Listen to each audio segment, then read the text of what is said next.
éxodo para mi vida y fue la mejor experiencia de mi vida porque encontré al Señor en el camino.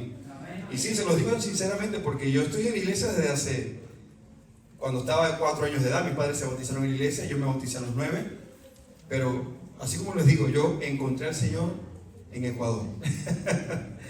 Porque el Señor transforma vidas, amén. Y por eso el tema de hoy es, a ver si esto aquí está, ok, está encendido. Muy bien, Jesús se revela. Hay una historia muy interesante que estuve leyendo no hace mucho, y es la historia de un hombre llamado Joan Pujol García, un hombre español que nació en Barcelona en el año de 1912. Él vivió la época de la Guerra Civil Española. De hecho, peleó para los dos bandos. Pero logró desertar de ambos bandos sin disparar una bala. El hombre era hábil en la mentira. Pero curiosamente esa habilidad, que por cierto no se lo recomiendo a nadie, pero le funcionó a él. Él estaba viendo el asunto, cómo se estaba desarrollando la Alemania nazi de Hitler, y él estaba determinado a derrocar el imperio nazi. Y vaya que lo consiguió, porque no sé si ustedes saben esa historia que está detrás. Hemos visto, hay muchas películas que hay de Hollywood acerca de cómo se logró la victoria, pero poco se habla de el agente Garbo. El agente Garbo. Este hombre, Joan Pujol, él quería participar como espía del MI6, de la agencia secreta del Reino Unido, pero fue allí a la embajada del Reino Unido en Madrid, pero tal como entró salió, nadie lo aceptó. Pero eso no fue suficiente para quitarle a él las ganas de querer derrocar el imperio nazi. Así que, como no lo aceptaron en el MI6, se fue a la embajada alemana. ¿Y ustedes qué creen? Logró convencer a los alemanes de que él era un espía y que él estaba a favor del Führer. Y los hombres, impactados con toda vamos a decir, verborrea, la habilidad que tenía para hablar, le dijeron: bueno, danos prueba de que tú puedes darnos datos importantes. Así que este hombre se las ingenió, se fue a Portugal, y desde Portugal, en una biblioteca, empezó a estudiar acerca de Gran Bretaña y el mapa del Reino Unido, y empezó a darle información falsa a los alemanes. Inventó cosas que ni se imaginaban los alemanes que eran mentiras. ¿Y cómo lo sabemos? Porque los espías del MI6, ellos rastreaban las cartas que este hombre estaba enviando, y era un supuesto informante alemán, y ellos se sorprendían: ¿pero qué dice este hombre acerca de nosotros? Nosotros los británicos no hacemos esto. Por ejemplo, decía que en época del verano los británicos iban a una zona de Brighton, cosa que no es común entre la comunidad británica. Lo cierto es que empezaba a dar datos falsos, y lo que hacían ellos era reírse de él. Pero lo que nunca se imaginaron es que eso iba a colar. Y los espías alemanes estaban allí, ustedes saben: oye, este es el hombre, tenemos el hombre que nos va a ayudar a derrocar al Reino Unido, porque recuerden que el Reino Unido era un escollo para la Alemania nazi, ya que la posición estratégica en la que está el país es una ventaja, es una isla. Así que los alemanes estaban convencidos de que con este agente, que por cierto le colocaron el nombre de Alaric en el grupo espía de la Alemania, y ellos estaban muy confiados de que Alaric era real. ¿Qué pasó? Los espías británicos finalmente tomaron la decisión de dar un paso al frente y decir: ¿quién es este hombre que está dando falsa información de nosotros, pero que está atentando contra el gobierno británico? Y por supuesto dieron con Garbo, con Joan Pujol. Y ellos se sorprendieron porque dijeron: oye, este hombre nosotros lo rechazamos, y ahora resulta que nos sirve como un infiltrado en el alto mando alemán. Y efectivamente, ahí sí lo contrataron, se lo llevaron a Inglaterra con toda su familia, y crearon este equipo llamado Garbo. Él era el cabecilla, y el hombre tuvo la habilidad de inventarse cualquier cantidad de personajes. Hasta un personaje venezolano se inventó. un par de venezolanos trabajando para los alemanes. Imagínense ustedes hasta dónde llegaba la habilidad de este hombre. Lo cierto es que el último gran golpe que dio el Reino Unido y los aliados a la Alemania nazi ocurrió allí en el desembarco en Normandía. Si alguna vez han escuchado o leído la historia, la razón por la cual se fueron por Normandía es que el agente Garbo junto con sus espías lograron hacer una estratagema. ¿Y cuál fue la estratagema? Ellos le dijeron, él le informó a la Alemania nazi que en vez de ir por Normandía, ellos vendrían por Calais, no recuerdo el nombre exactamente cómo se dice en francés, pero es Calais. Entonces, para los alemanes estar seguros, les dijo, si quieren envíen un avión que tome fotografías para que vean que por allí va a ser el desembarco. O sea, lo estaba desviando para poder cubrirle la espalda a los aliados. ¿Qué hicieron para poder meter la mentira? Resulta que diseñaron unos tanques inflables, barcos inflables, y los colocaron justamente en esa zona. Y claro, cuando tengan en cuenta que las cámaras de aquel entonces no son las 4K de hoy, ¿no? Así que no, era fácil engañar al enemigo, y efectivamente los espías alemanes se comieron el cuento y mandaron tropas más al noreste, dejando libre Normandía. Y eso permitió el golpe final al Imperio Británico. Así que finalmente termina la guerra, pero había que guardar la vida de Garbo, porque Garbo ya sabían que su vida corría peligro. Acuérdense que cuando las guerras terminan no es que matan a todo un país, dejan vivos a generales y todo eso, ¿no? Entonces, para preservar su vida, le preguntaron a él dónde quería irse. Él decidió irse a Venezuela, pero antes de irse a Venezuela, él fue a África y allí se hizo pasar por muerto. Y finalmente se fue a Venezuela, ¿ok? Y en Venezuela vivió sus últimos años, hizo una nueva familia porque se dejó de su esposa finalmente, tristemente. Y nadie supo más acerca de Garbo, pero todos los periodistas sabían que detrás de todo el éxito de Normandía estaba Garbo.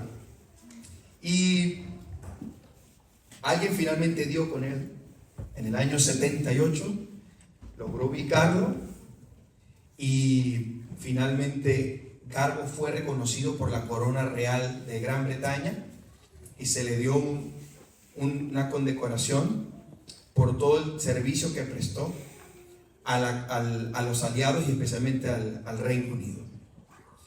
Durante siglos, Dios, así como hemos visto el desarrollo de la historia, como el bien siempre triunfa sobre el mal, bueno, con sus grises, ¿no? Dios también ha guiado a su pueblo, y no solamente a su pueblo, sino también la historia de la tierra. Pero a diferencia de Garbo, Dios tiene una desventaja: Dios no usa mentiras. Así que Dios preparó un plan también estratégico, no para engañar al enemigo, sino para, como promete la profecía en Génesis 3:15, dar un golpe final en la cabeza del enemigo. Y para hacerlo, tuvo que infiltrarse en la línea enemiga. ¿Saben que nosotros nos convertimos en enemigos de Dios? Todo el que ha pecado se ha hecho enemigo de Dios. Y el Señor sabía que tenía que solucionar este problema enviando a su Hijo Jesús para morir en la cruz del Calvario. Ahora, nos preguntamos, ¿cuándo se reveló la primera profecía de Cristo? Y les tengo la respuesta. A mí me gusta ser bondadoso y que la gente pueda ver la respuesta de una vez, porque lo que está allí está escrito. Y vamos rápidamente, busquen también en sus Biblias, por favor. Vamos a usar la espada, que la espada sea una ayuda. Génesis 3:15. Hay un pastor, el pastor Ward dice que hay dos sonidos que le gustan. ¿Sí se acuerdan? ¿Alguna vez lo han escuchado? Le gusta el amén. ¿Y qué más? El sonido de las páginas de la Biblia, ¿no? Ok. Fíjense, Génesis 3:15. Ahí dice: pondré, ¿qué? Enemistad entre ti y la mujer. Ahora, ¿qué significa que Dios le diga a la mujer: pondré o a la serpiente, pondré enemistad. ¿Qué significa que Dios le diga eso a la serpiente? Pondré enemistad. Se había liado, exactamente. Miren, no nos engañemos. El pecado gusta. Y el que me diga que no, se está engañando a sí mismo. Yo también soy pecador. No hay pecado que no guste. ¿Saben por qué gusta? Porque si no gustara no lo hiciéramos. Lo que no nos gusta son las consecuencias, eso sí. Eso sí lo desechamos. No me gusta la consecuencia del pecado, pero el pecado nos encanta. Pero ¿saben? El problema en sí es que nos gusta tanto que quitarlo es un proceso doloroso. Y por eso Dios le dijo a la serpiente: pondré enemistad entre ti y la mujer. Pidámosle al Señor sabiduría para entender de que verdad que estamos aliados con el enemigo cuando nos gusta el pecado. Y quiero que sepan que a mí no me gusta, cuando predico acerca del tema del pecado, no me gusta usar la Biblia como amenaza. Porque qué padre que está aquí presente le dice a su hijo que si mete la mano o el dedo allí en el tomacorriente se va a electrocutar. Qué padre si el hijo mete el dedo en la contracorriente, en el tomacorriente, después que el niño lleva el corrientazo, saca el cinto y le pega. ¿Qué padre hace eso? Ya la consecuencia la sufre y llorará. Ahora, no me malentiendan, no es hacer alianza con el pecado.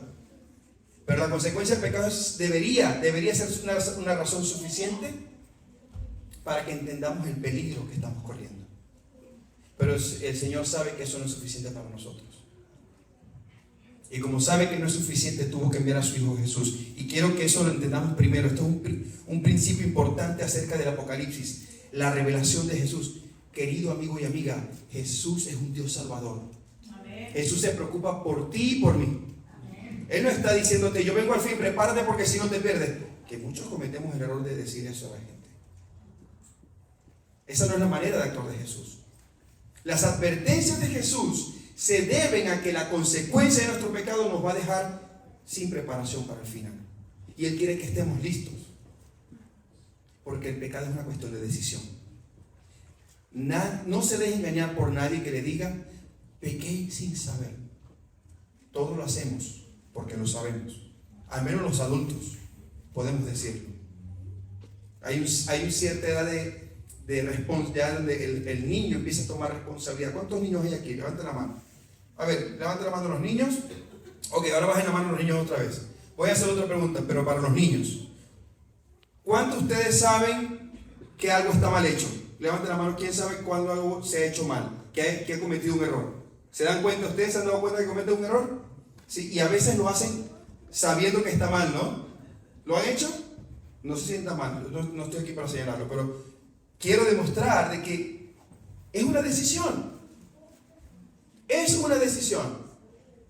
Pero Dios tiene un poder que si tú permites, te va a dar la libertad. No es que te quedes ahí hundido. Pídele al Señor que te dé esa enemistad que Él prometió, porque es una promesa. ¿Saben por qué Dios promete? Porque cumple, esa es una buena razón, pero ¿saben realmente por qué promete? Porque Dios no obliga a nadie. Depende de ti y de mí si lo aceptamos. Dios siempre cumple, pero Él no te va a decir: no, Eduardo, mira, yo te voy a agarrar de la mano y te voy a hacer las cosas como tú quieras, aunque tú digas que no. No, por eso es una promesa. Yo lo voy a cumplir, pero depende de ti y de mí creer. Así que Dios coloca enemistad, dice, enemistad entre ti y la mujer y demás, entre tu simiente y la simiente suya. Y miren, aquí está la parte que más me encanta. Esta te herirá en la cabeza y tú le herirás en el calcañar. Yo siempre me pregunté, ¿pero por qué lo dice al revés? Debería ser, tú le herirás en el calcañar, pero ella te aplastará la cabeza. Dios lo que está diciendo básicamente es: yo soy primero. Yo aquí primero gano, aunque tú me quieras hacer daño. Y quiero que sepas que ese es el Dios que está a tu lado. El enemigo te quiere destruir. Sí, te quiere destruir.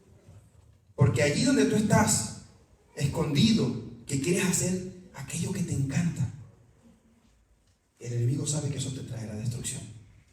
Pero Dios quiere que tú seas libre allí, en lo escondido, en lo oculto.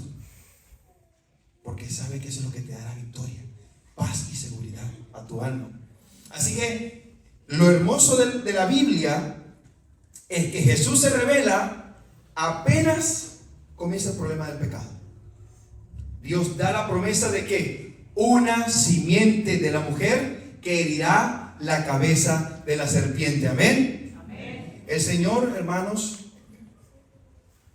no nos deja abandonados. Hay gente que tiene la percepción de que Dios hizo el mundo y se fue y nos dejó aquí a nuestra suerte. Bueno, a nuestra suerte. No es así con el Señor. Yo tengo un testimonio personal de vida que les puedo decir, y digo: Señor, me lamento haber perdido tanto tiempo pensando de que tú no te acercas a una persona pecadora. Dios se acerca a los pecadores. Dios tiene misericordia de los pecadores, pero de los pecadores que aceptan su condición. Si tú te justificas ante Dios, ¿qué sentido tiene? Dios te va a decir: está bien, por tu propia justicia. Vamos a ver cómo te va. Pero saben, no hay nada peor que no reconocer nuestros errores. Muy bien, hacemos una segunda pregunta: ¿por qué se profetizó de Cristo desde la fundación del mundo? Vamos a buscar rápidamente en Romanos 6:23. Quiero escuchar sus Biblias. Romanos 6:23. Ok, lo tenemos. Dice: porque la paga de ¿qué? Es muerte, pero la dádiva de Dios es vida eterna en Cristo Jesús. Hermanos, si el pecado no tuviera consecuencias, Cristo no tendría que haber venido. Pero como las tiene, Jesús vino.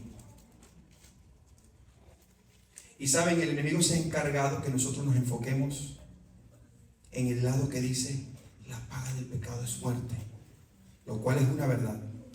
Hay verdades incómodas, pero son verdades salvadoras. ¿Ustedes se imaginan que yo llegue aquí y tenga un tremendo grano negro aquí? Porque no lo vi en la mañana. ¿Ustedes se quedarían callados o me harían entender que algo está pasando allí? ¿Me lo dirían, sí o no? Es incómodo, porque nadie quiere hacer pasar vergüenza a nadie, pero es bueno. Y esa es la función del Espíritu Santo. Nos hace sentir incómodos. Y yo les quiero decir algo: quizás los voy a hacer sentir incómodos durante esta semana, pero esa incomodidad no es para que te quedes allí. Es para que juntos trabajemos de la mano del Señor para salir de ese lodo cenagoso. No hay nada tan hermoso como el poder de Dios actuando en nuestras vidas. Y es una vida plena, un corazón de paz, porque Jesús nos prometió en este mundo. Fíjense, ¿por qué razón los cristianos, vamos a decir tradicionales, no creemos en el evangelio de la prosperidad? Jesús nunca prometió prosperidad en este mundo, nunca prometió una felicidad constante, pero algo sí prometió: la paz, una paz que sobrepasa todo entendimiento. Por esa razón, Job lo tenía todo, lo perdió todo, lo recuperó todo. Él no le importaba.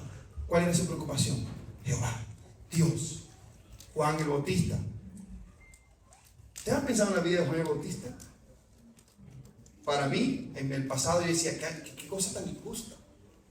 Miren, Juan el Bautista nace en una familia humilde, básicamente prácticamente apartado de la sociedad judía, porque fue criado bajo unos requerimientos específicos del Señor, y su juventud fue solitaria. En el desierto habitaba Juan. Cuando viene a Jerusalén, bautiza en el agua, habla con su amigo Herodes, porque Herodes le tenía mucho aprecio a Juan. Pero Herodes prefirió sus gustos. Prefirió vivir en pecado y traiciona a Juan metiéndolo en la cárcel. Y por darle gusto a una persona, Juan muere decapitado. De hecho, yo me pregunto por qué Jesús nunca lo sacó de la cárcel si Jesús estaba por allí. ¿Nunca han pensado eso? Hermanos, cuando Juan manda a preguntar por Jesús, ¿qué le responde Jesús a los discípulos de Juan? Dile que los ciegos ven, que los cojos andan, que los mudos hablan. Y esa simple respuesta fue suficiente para Juan aceptar su destino. Y yo quiero decirte una cosa. En esta semana vamos a aprender a ser cristianos bíblicos. Dejar a un lado el cristianismo, yo le llamo pagano. Porque el cristianismo pagano es el cristianismo que si yo hago algo bueno, por consecuencia Dios me tiene que dar algo bueno. Y si Dios no me da algo bueno, entonces yo me voy. Sí, así funcionaban los dioses paganos. Por eso tenían tantos dioses. Si le pedían al dios del agua y no le respondía, bueno, vamos a preguntarle a la luna. Y si el dios de la luna no responde, pues vamos a preguntarle al dios del sol. Y si no, el dios de las nubes. Y así. Qué vida tan desesperante. Pero el Dios de la Biblia dice Salmos que hace que llueva sobre quién, sobre buenos y malos. Y déjenme decirle algo, no se quede del lado de los buenos, quédese del lado de los malos, porque es a ti y a mí que en Cristo nos ama. Eso sí, no nos va a dejar malos, nos va a transformar. Amén. Así que el pecado tiene una consecuencia y Cristo, se profetiza de Cristo para solucionar el problema en el cual tú y yo estamos metidos. Ahora, nos preguntamos, ¿para qué se reveló Cristo? Vamos a buscar Juan 3:17. El versículo más famoso de la Biblia 3:16. es Juan 3:16. Es el más popular. ¿Y el salmo más popular? Salmo 23. Salmo del pastor. Muy bien, aquí la gente estudia, me alegro. Ok. ¿Para qué se reveló Cristo? Y yo quiero que se aprendan bien este texto. Juan 3:17. Ojalá fuera popular el 16 y el 17 juntos. Dice, no envió Dios ¿a quién? A su Hijo al mundo para condenar ¿a quién? Al mundo, sino para que el mundo sea salvo por él. Los cristianos predicamos esperanza.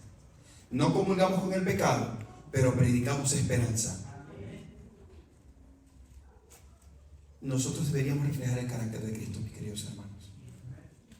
¿Cuál fue el beneficio que tuvo Jesús en esta tierra? Si Juan nació pobre, Jesús le ganó. Hermano, Jesús nació en un pesebre.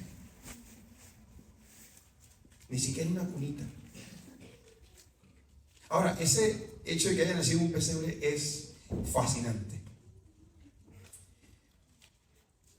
Los judíos, cuando iban a llevar el sacrificio, el cordero del sacrificio, recuerden que tenía que ser un cordero perfecto, ¿no? Porque era una referencia, una sombra de Cristo. Ellos, después que el corderito nacía, lo llevaban al pesebre envuelto en pañales y lo limpiaban a ver si estaba en las condiciones. ¿Qué tal? Jesús representaba ese corderito perfecto. Y yo quiero que sepas una cosa. Jesús se identificó contigo y conmigo para que tú y yo nos identifiquemos con Él. Amén. Yo no sé cuál es tu situación, por dónde has pasado, pero si sientes que eres una persona muy mala, Jesús puede limpiarte y puede hacerte como un corderito humilde y sencillo. Requiere mucho, porque Dios quiere tu voluntad para transformar tu corazón. Lo ha hecho conmigo, hermanos. Yo podría pararme aquí y contarles muchos testimonios de mi vida, de cómo Dios me ha transformado, pero no me voy a gloriar yo. Vamos a glorificar a Cristo, porque es la razón por la cual nosotros estamos aquí. Es la razón por la cual somos adventistas del séptimo día. A nosotros nos encanta la profecía, pero la profecía sin Cristo no tiene sentido. si Cristo no está en nuestro medio, si Cristo no es la razón y el motivo de las profecías, hemos perdido el tiempo. Así que un adventista del séptimo día, este último movimiento, más que una denominación, este es un último movimiento, es promover el cristianismo bíblico. El cristianismo, el cristiano que ama a Cristo. ¿Por qué queremos ir al cielo? Porque queremos ver a Cristo. Si ese no es el motivo que tienes en tu corazón hoy, yo te pido en el nombre del Señor que te cambie el Señor el corazón. Hermanos, yo cuando me reencontré con mi esposa, yo lo tuve difícil, no fue fácil. Y yo lo supe desde el mismo momento donde terminé en una relación que no fue beneficiosa para ninguna parte. Y yo me sentí tan mal que yo le dije al Señor, yo necesito sentir esto no por un ser humano, yo necesito sentir esto por ti. ¿Y saben qué pasó en ese momento que hice esa oración? Vino un pensamiento a la mente. Entonces prepárate, porque cuando toque de verdad te va a costar. Antes te había sido fácil, esta vez te va a costar. Lo que quiero decir es que me costó, pero por amor hice lo necesario. Nosotros necesitamos enamorarnos de Cristo para hacer lo que Él nos pide que hagamos. Solamente el amor nos hace hacer las cosas. Especialmente los jovencitos hoy que luchan, especialmente en los colegios.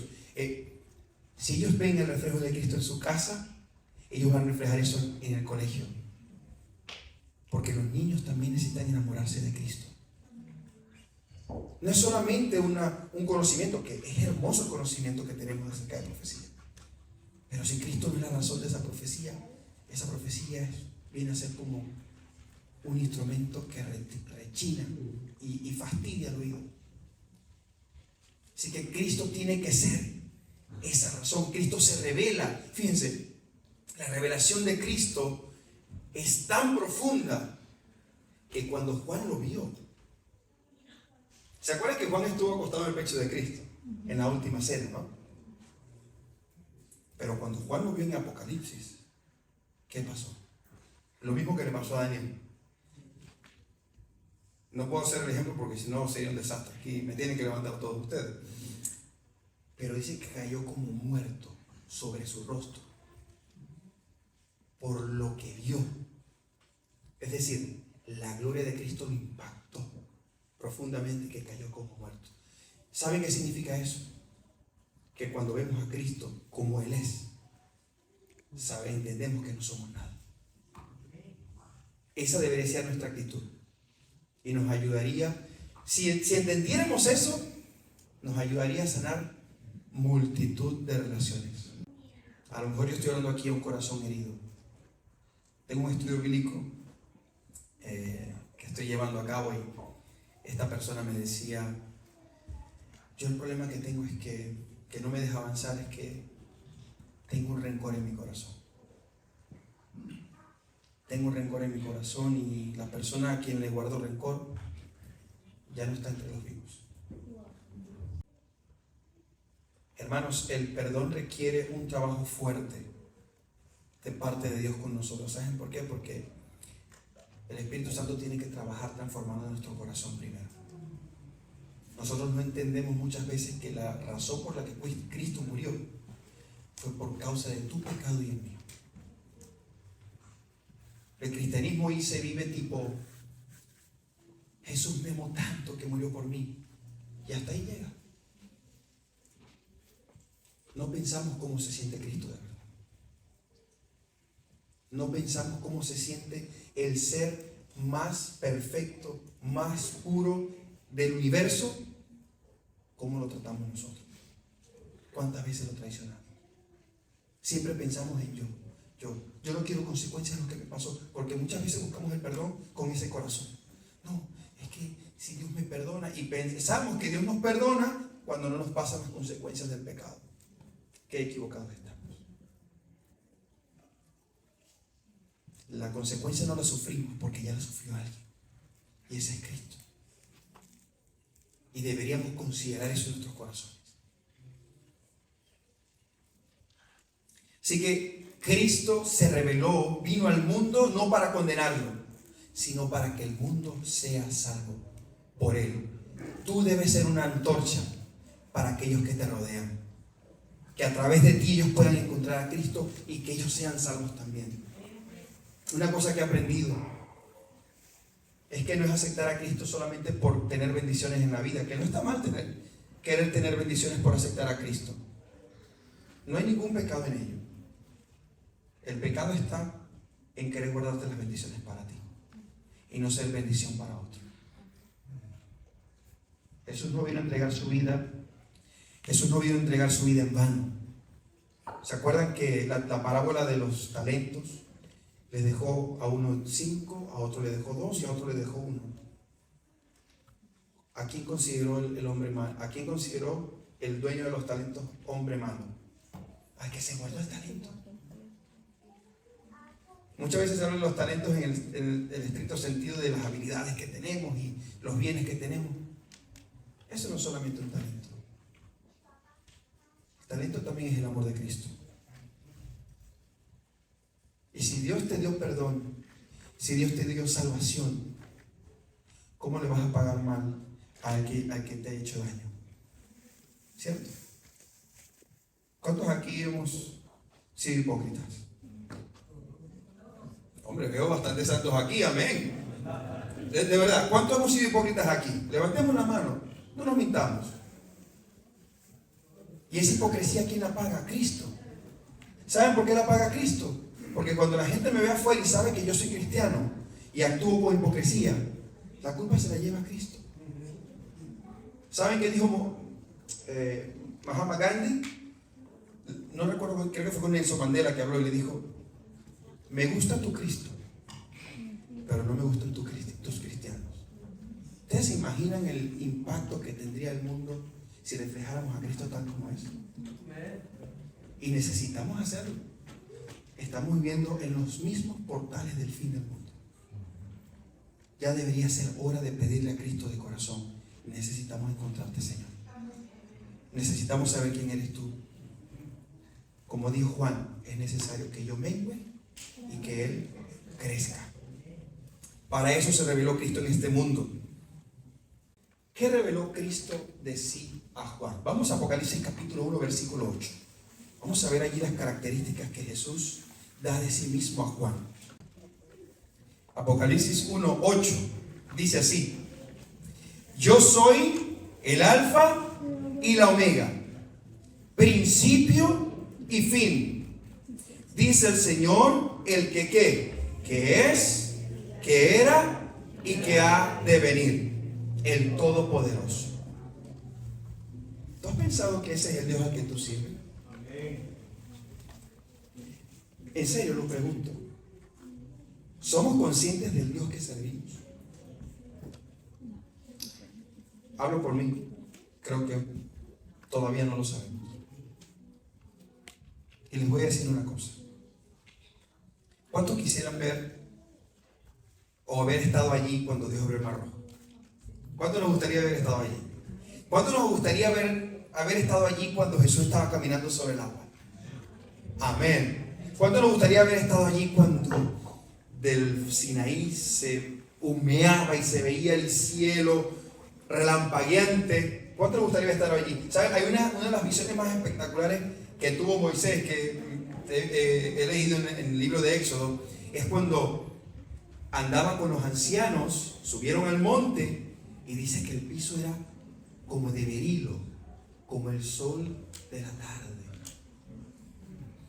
Bueno, como el sol del mediodía. ¿Ustedes se imaginan estar caminando por un piso tan cristalino que se ve azul como el cielo? ¿Cuánto le gustaría estar ahí?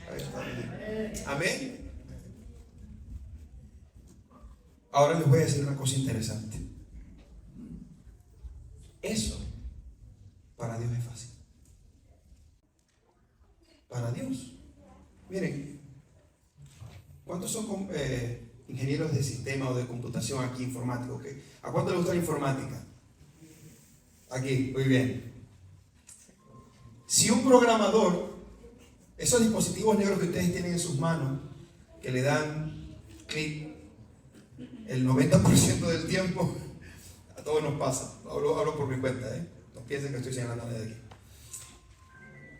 Ese cosito que ustedes tienen allí en la mano, si necesita hacerle un cambio, un programador puede ir al sistema, al código, especialmente los que trabajan, por ejemplo, si es iPhone o lo que sea, el programador va al código, escucha la sugerencia del usuario y dice, mira, yo quiero que haga esto. El programador va al código y hace lo que quiere hacer. Es fácil porque son simples códigos, entre comillas, simples códigos que transforman la materia o el software que está allí en su mano, que está en el teléfono que tiene allí en su mano. Para Dios es lo mismo con la materia. Si Él dice aquí, quiero que nazca aquí una flor, vamos a ver con nuestros ojos cómo nace una flor aquí. Si Dios dice, bueno, yo quiero que esto se convierta de oro, inmediatamente eso se convierte en oro. Para Dios eso no es ningún problema. Porque la materia inerte obedece a la voz de Dios. Pero tú y yo tenemos voluntad propia. Yo sé que no estuvimos allí cuando Dios abrió el mar rojo. Pero sí estabas allí cuando tu corazón cambió. Y no hay trabajo más duro para Dios que transformar nuestros corazones. Así como lo escuchan. Para Dios no es fácil transformar corazones. Porque estos corazones tienen voluntad. Él en su santa voluntad y en su potestad dijo, yo quiero que ustedes tengan voluntad. ¿Cuántos dicen amén? Amén. Que el Todopoderoso nos dé el derecho a elegir. Es un privilegio que mal usamos, por cierto. Pero Dios no va a alterar tu decisión. Y es más grande el milagro de que tú le digas sí a Cristo que el abrir el mar rojo. Porque el mar rojo no va a decir nada. Él dice, ábrete y se abre. Pero a ti y a mí nos toca la puerta. Es lo que dice Apocalipsis capítulo 3. En el versículo 18 hablando de la Odisea. He aquí yo estoy. ¿A dónde? A la puerta y llamo. ¿Saben qué es lo triste? Que la materia que no tiene cerebro obedece.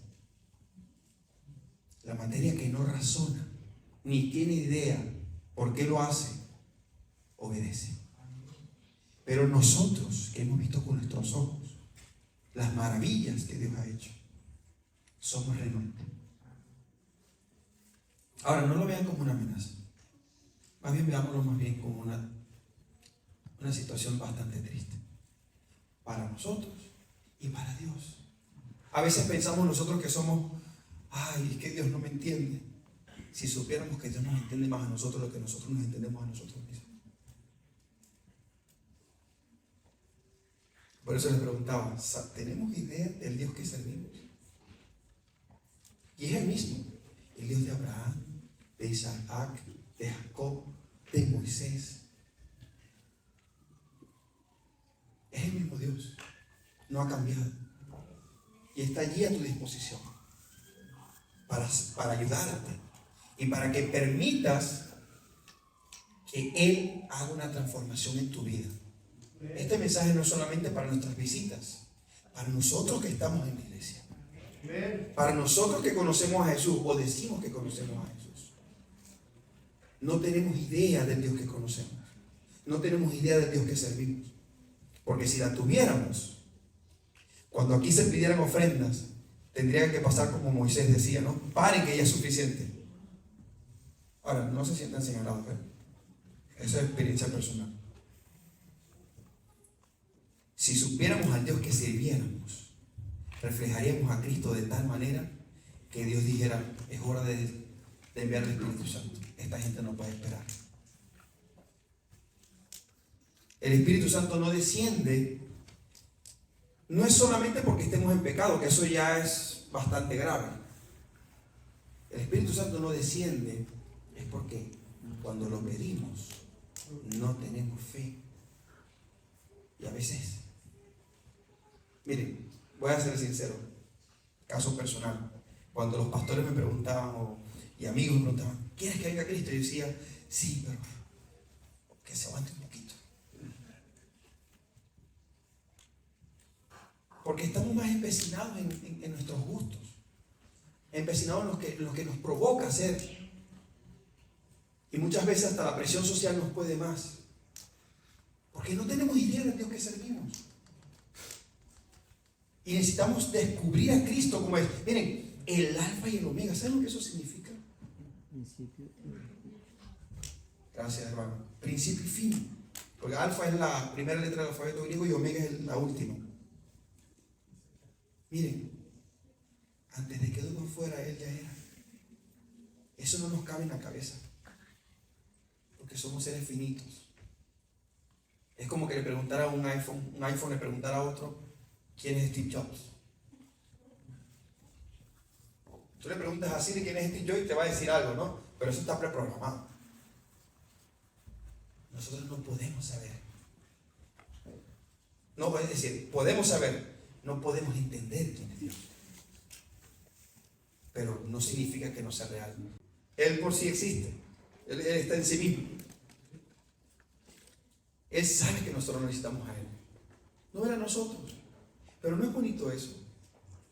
Hace poco veníamos hablando en el carro cuando venimos a la iglesia. Se hizo un juicio de una madre que le cayó una cadena perpetua porque la mente humana tiene un grave problema.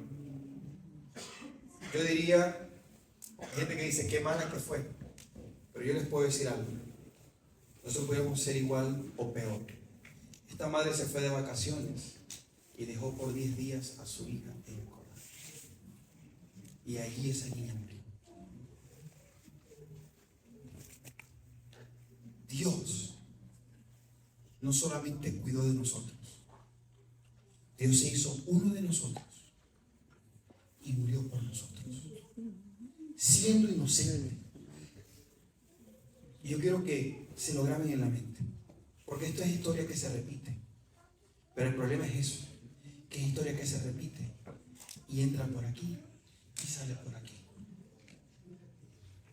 Dios murió por ti y por mí sin merecerlo.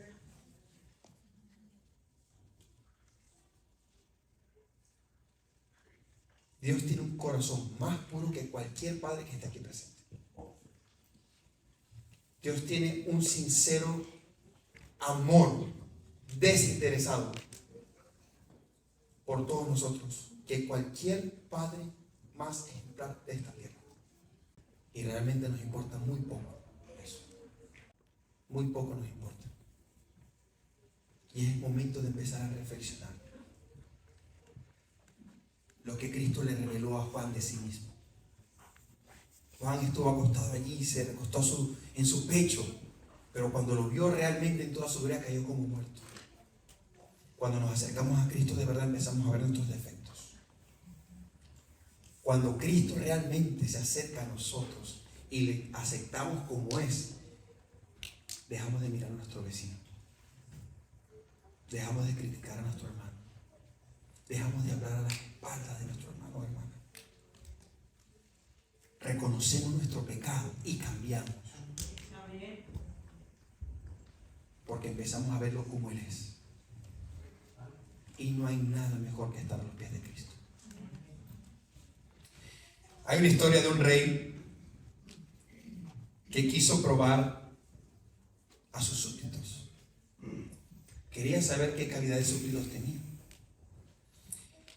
Y este rey se quitó sus ropas reales, se puso ropas andrajosas y empezó a caminar por las calles de su reino. Y llegó a una primera casa, una casa bastante acomodada, tocó la puerta y cuando abren los súbditos, él les dice, por favor, pudieran recibirme en su casa hoy, tengo mucha hambre y mucho frío aquí afuera. Uy, no, qué asco, ¿qué haces tú aquí? Le responden los súbditos. Fuera, fuera, fuera. Mira, aquí no te queremos ver. Vete de aquí de mi casa. El rey se sintió muy triste. Él guardó un librito en su ropa y anotó aquella dirección. Llegó a una segunda casa, no tan buena como aquella, un poco modesta. Tocó la puerta y abren aquellos súbditos y dice: uy, ¿qué quiere, señor? Le dice: amigo, tengo frío y tengo hambre, por favor, ¿me pudiera dar algo? Y aquellos hombres: oh, mira, la única comida que tengo es la comida de los perros, es lo único que te puedo dar. Y si quieres quedarte aquí, allí afuera donde duermen los animales, ahí te puedes quedar, ¿ok? Y el rey aceptó la comida y se fue a sentar allá a dormir con los animales. Sacó su librito, anotó la dirección y luego llegó a una casa muy humilde.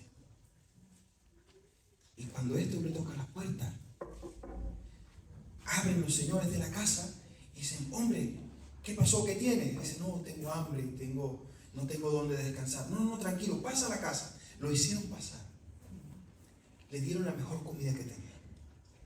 Y en vez de dejarlo dormir afuera, ellos prepararon una cómoda, un sitio digno para descansar. Y ellos, que era su cuarto, y ellos se fueron a la sala para que este hombre durmiera cómodamente.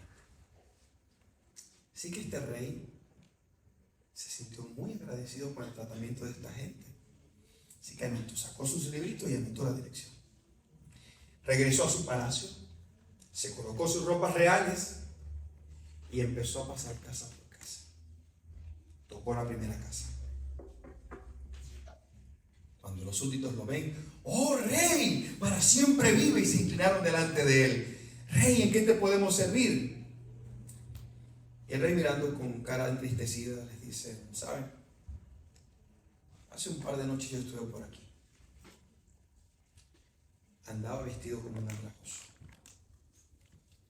Y el trato que ustedes me dieron me sorprendió.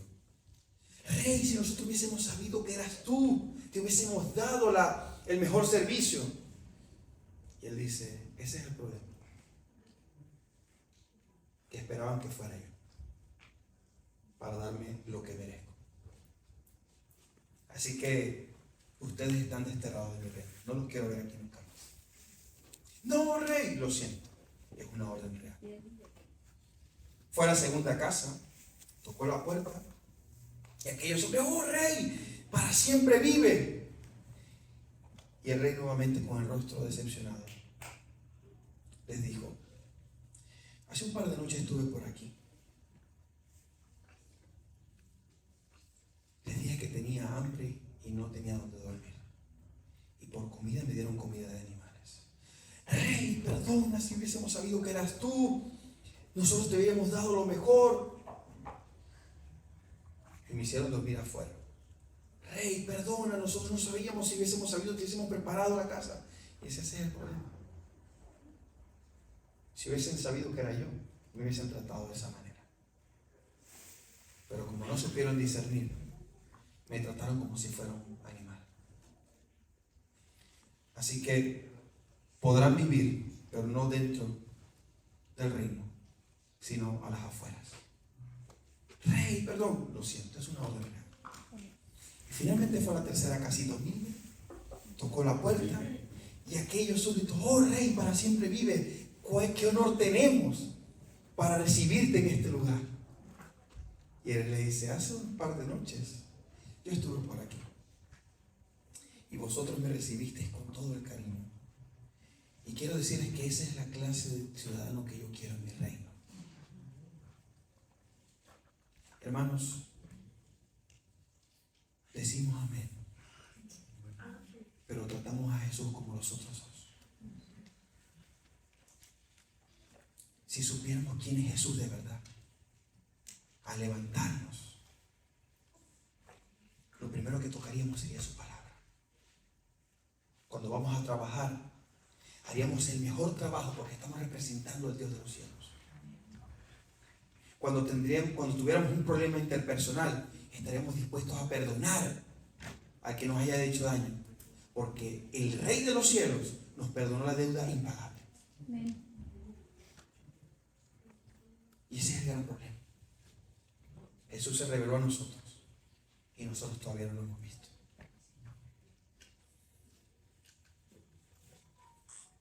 Amigos, el carácter de Cristo es el mismo siempre. a pesar de que Juan cayó como muerto. Dice la palabra de Dios ahí en el versículo 17 de Apocalipsis 1. Dice, Él puso su diestra sobre mí diciéndome, no temas, yo soy el primero y el último. ¿Se acuerdan que Jesús cuando llegó allí a la barca, qué le dijo? ¿No qué? No temas. Yo no sé cuál es la situación que está pasando en tu vida hoy, pero déjame decirte algo, no temas. No sé si estás luchando con un problema muy grave, no temas. Dios es el Dios de verdad. Jesús es el Dios que libera de verdad de las cadenas de este mundo. Necesitamos aprender, hermanos, de que Dios no cambia. A Dios le da igual si está vestido de ropas reales como de un humilde carpintero. Él es el mismo y está dispuesto a salvarte a ti y a mí. Amén. ¿A quiénes se reveló Jesús en el pasado? Mira, vamos a buscar rápidamente allí. Vamos a hacer un ejercicio interesante. Vamos a buscar Génesis 16, 7 al 16. Ahí está, ahí tengo las respuestas. ¿A quiénes se le reveló Jesús antes de su primera venida? Porque Jesús se reveló antes de su primera venida. Y la primera vez se reveló a Agar. ¿Saben que es el primer texto bíblico donde aparece el ángel de Jehová? Que es referencia a Cristo, por cierto. El ángel de Jehová es Cristo. Él se le aparece por primera vez en la palabra escrita. Se le aparece por primera vez. ¿Y a quién se le aparece? A Agar. ¿Quién es Agar? Una esclava egipcia. Y es a la primera que se le aparece el ángel de Jehová según el registro bíblico. ¿Saben qué significa eso? Que Dios se nos revela a nosotros que estamos en problemas, que somos esclavos del pecado, que no estamos o que estamos apartados del reino celestial. Porque el pueblo de Dios es una sombra de lo que será el futuro. Nosotros estamos aquí, somos peregrinos y extranjeros, hermanos. La segunda vez que Dios se le aparece, el ángel de Jehová se aparece, es Abraham en Génesis 22, versículos 10 al 16. Dios miró la aflicción de la esclava, pero Dios también prueba los corazones. Cuando este ángel se le aparece a Abraham, ¿qué le dice? Dame a quién, a tu hijo, tu único, al que tanto amas. ¿Ustedes se han dado cuenta que es muy interesante la forma como Dios le pide a Abraham eso? No le dice, mira, Abraham, dame a Isaac, tu hijo. No. Pareciera que Dios está intentando hacer una presión en la llaga. Dame a tu hijo, tu único, al que tú tanto amas. Y quiero decirte una cosa. Dios te va a pedir sacrificar aquello que tanto te gusta. Pero eso que tanto te gusta, en simbología del pecado. Él te lo va a pedir y te va a doler. Que lo diga un drogadicto lo difícil que es dejar la droga. Que lo diga un ex alcohólico lo difícil que es dejar el alcohol. Pero te lo va a pedir para probar tu corazón. Y si tú se lo das, brotará vida en tu corazón. Amén. También se le apareció a Jacob cuando Jacob estuvo allí en Betel y se le aparece la escalera, ¿recuerdan? Dios está del lado de los errantes. ¿Cuántos de los que estamos aquí somos inmigrantes? Somos testigos de cómo Dios nos ha acompañado. Si no, no pudiéramos estar aquí. Y no me refiero nada más aquí en Estados Unidos. Hay inmigrantes en todo el mundo. Y Dios vela por ellos. Amén. Dios está con los errantes. Pero así como fue esperanza tuya, quiere que sea esperanza para otros. También en Jueces se le apareció a Gedeón. ¿Saben? Gedeón era un cobarde. ¿Y saben qué es lo irónico? Que cuando el ángel de Jehová se le aparece, le dice: ve tú con esta tu fuerza y libera a mi pueblo. Dios tiene sentido del humor, ¿saben? Dios tiene sentido del humor. Pero es porque Dios no mira tu condición actual. Dios tiene el poder ver el futuro antes de que ocurra. Quizás ahora te sientes derrotado. Quizás ahora te sientes hundido en el pecado.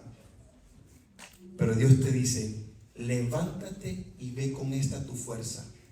Es un reto para el corazón. Dios sabe que la fuerza tuya no es tuya, es de Él. ¿Qué dice Filipenses 4:13? Todo lo puedo en Cristo que me fortalece. El principio de Dios siempre es el mismo. La fuerza de nosotros no es de nosotros, hermano. Es que ni siquiera que estemos apartados de Dios. La gente que está afuera, ateos, aquellos que no quieren nada con Dios, ellos creen que ellos pueden por sí mismos. Es Dios quien les provee la vida. Es Dios que le provee a él el derecho a existir. Elena de White dice que el día que Jesús murió por nosotros, la tierra se llenó con una atmósfera de gracia tan real como el oxígeno, como la atmósfera que cubre esta tierra. Ese día que Él murió fue la garantía de que estamos rodeados de gracia. Y en los temas más adelante voy a hablar acerca de la gracia, porque vamos a cambiar el pensamiento acerca de lo que creemos que es la gracia. Amén. La gracia es algo superior de lo que nosotros imaginamos. Bien, vamos a llegar casi al fin, que ya no quiero que pases mucha hambre. Yo sé lo que es estar ahí sentado. ¿Dónde hallamos nosotros la revelación de Jesucristo? ¿En dónde? En los evangelios. 4 evangelios. ¿Saben que en la Biblia el número 4 tiene un símbolo, una simbología? Significa totalidad. 4 evangelios son suficientes para que nosotros tengamos garantía de que Cristo existió. De que Cristo vino y se reveló a ti y a mí.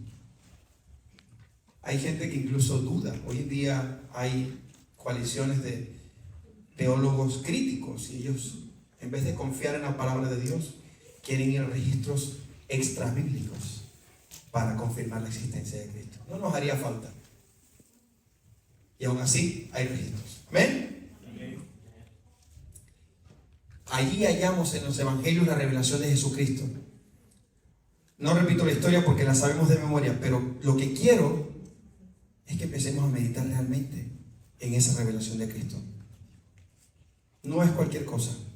Deberíamos hacer de la vida de Cristo nuestro objeto de estudio constante, porque es la demostración del amor de Dios. ¿Cuál fue la máxima revelación de Cristo?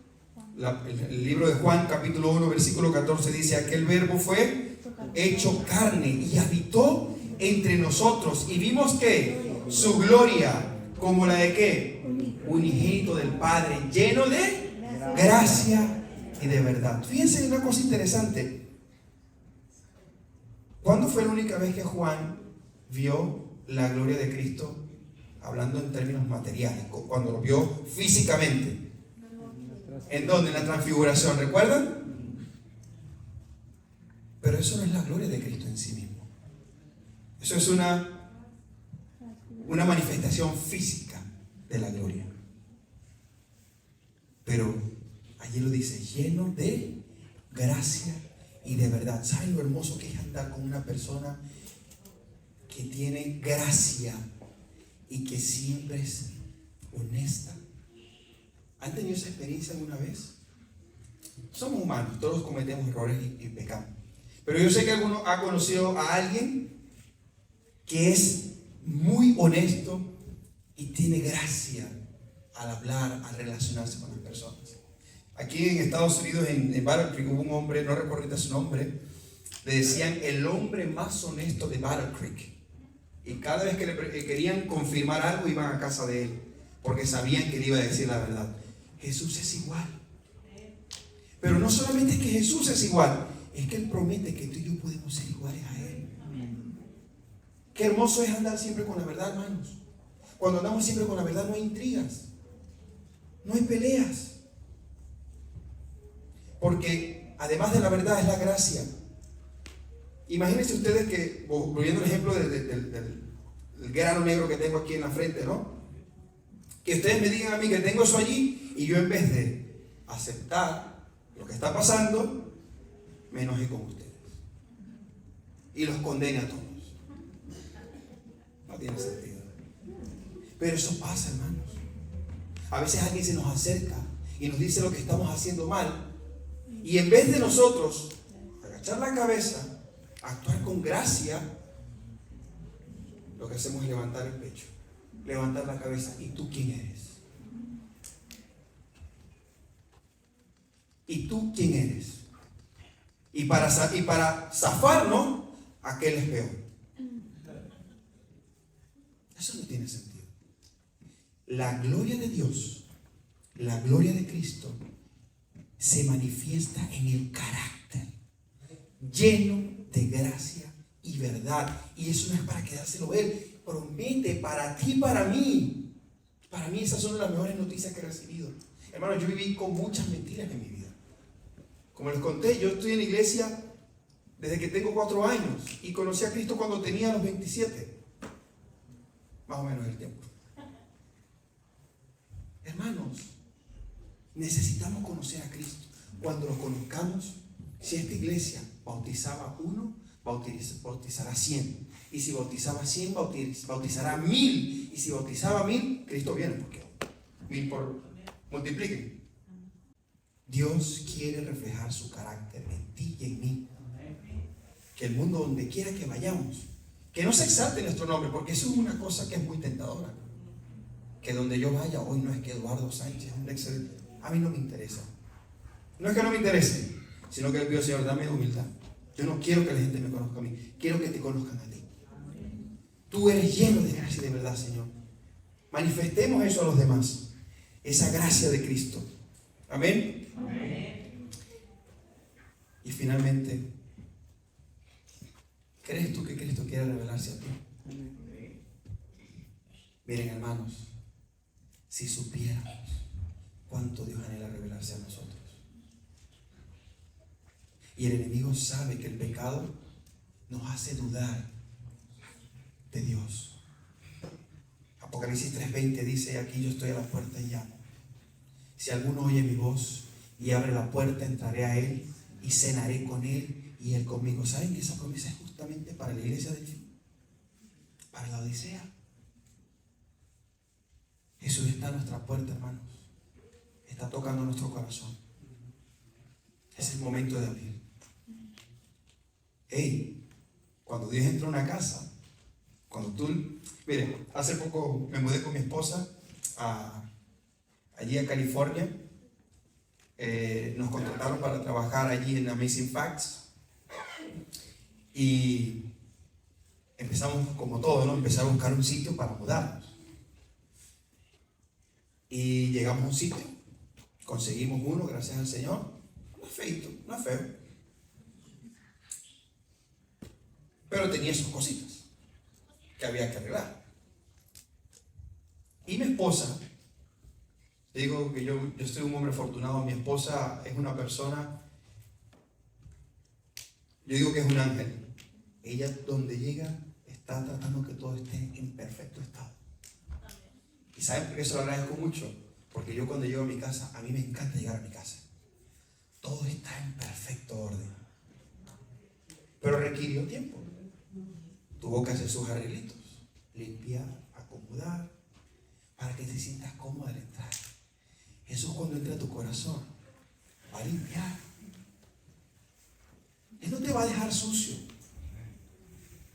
Sería muy malo de parte de Dios que te deje como estás. Pero va a limpiar. Hay un dicho que dice que las confesiones son buenas para el corazón, pero malas para la reputación. Así que Jesús, seguramente, cuando limpie tu corazón, te va a hacer sentir incómodo, pero va a valer la pena. Porque por más que el enemigo quiera manchar tu nombre o quiera destruir tu reputación, Dios va a decir, este tú no me lo tocas. Si quieres, córtale la cabeza. Pero a este tú no me lo tocas, este es mío. ¿Entienden ahora lo que es la paz de Cristo? ¿Por qué a Juan no le importó que le cortaran la cabeza? Él supo en quién creyó. Y Dios quiere que tú sepas en quién crees. Por eso Él toca la puerta. Porque si Dios fuera invasivo, la derriba. ¿Puede Dios derribar la puerta de nuestro corazón? Puede. Pero Él toca. ¿Se dan cuenta que les dije que para Dios es más difícil transformar nuestros corazones que abrir el mar rojo? Él toca. Y si tú le abres, mira lo que dice: entraré a Él y cenaré con Él y Él conmigo. ¿Saben por qué habla de cenar? ¿Cuál es el mejor momento para conversar con las personas? Cuando estamos comiendo. ¿Y cómo se conocen las personas? Hablándose. Así es, ¿no? Hablando se entienden las personas. Cristo quiere conocerte, quiere revelarse a ti. Y ahora yo hago este llamado. ¿Quieres tú conocer a Cristo? ¿Quieres tú realmente saber quién es ese Dios que transforma los corazones? Si ese es realmente tu deseo, yo te invito a que te coloques de pie. Si quieres conocer a Jesús, Él está a la puerta. Está dispuesto a transformar tu vida. Como te dije, no es fácil. Es incómodo. Es incómodo. Porque Jesús es sincero. A mí me pasó. Jesús, cuando entró a mi corazón, me dijo: Eduardo, aquí lo que toca es cambio.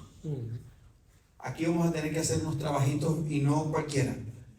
Aquí el Espíritu Santo tiene que trabajar en acomodar tu casa, guardar tu corazón. Jesús quiere revelarse a ti y está esperando que le abras la puerta. Amén, amén.